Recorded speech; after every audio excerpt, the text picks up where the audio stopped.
Let's bring in National Hurricane Deputy Director Jaime Rhome. He's going to join us right now. Jaime, thanks for being with us here on Fox Weather. Thank you for having me. I spoke with you June 1st, start of the season. We went in knowing that this is a complicated year for hurricane forecasting. El Niño with the moderating upper level wind, you got the Saharan dust that we've been talking about, but also those African monsoon seeds. They've drifted into the unprecedented warm waters of the Atlantic. How do you feel about how the season's gone so far? Yeah, unfortunately, we're seeing the realities of the difficulties of forecasting the seasonal activity. There's so many competing forces out there. You've talked about them in the segment leading up. It's not just El Nino.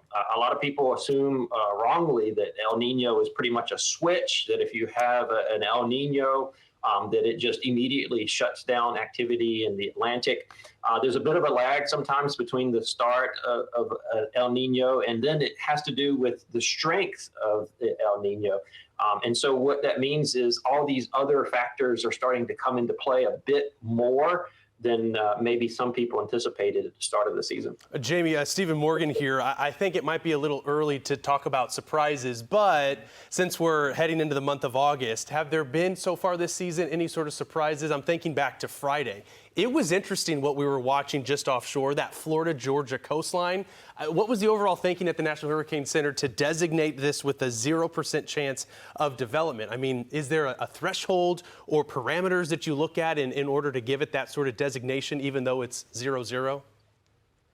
Yeah, so, what we're looking for to designate a system a tropical cyclone is, in addition to the shower and thunderstorm activity, which is what people generally see on satellite imagery, and so they focus on that, is the presence of organized, persistent, low-level circulation.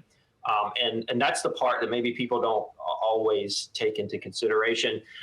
And then it has to be, of structure and origins to designate it a tropical system. Now, back to your first question, any surprises? You said it's a bit too early, but I will say that so far, the tropics are thus far, things could change at any moment. The tropics are telling us that with this early activity, that it's not going to pause for El Nino. I think those who are hoping for little or no activity this season because of El Nino, that's probably not going to materialize. And you can see the tropics bubbling with the current activity in July, which July is usually a relatively calm lull in the season, if you will.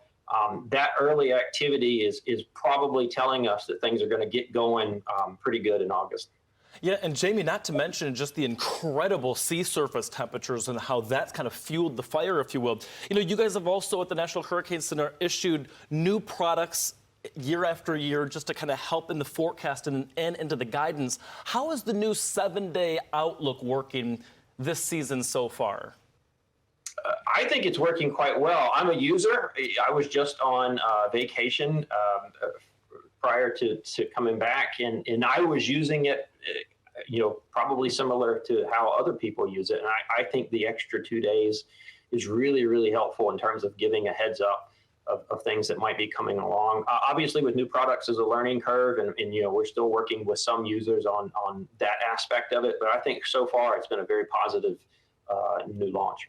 Any hints on where the next spot to watch might be? Because it's been, it looks like the first few days of August might be a little on the mild side, quiet side. Is there any hint on which direction we should look? And I also wanted to ask you about rapid intensification concerns because those waters are so warm. So I think that that's a real important messaging factor that people they shouldn't discount. They don't see something coming from way across the ocean.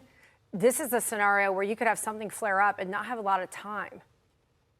This is actually a good question because I think in an El Nino year, the chances of these systems developing sort of on your doorstep are higher because El Nino will present the typical hostile environment for systems to develop, let's say, over the main development region because they're encountering shear.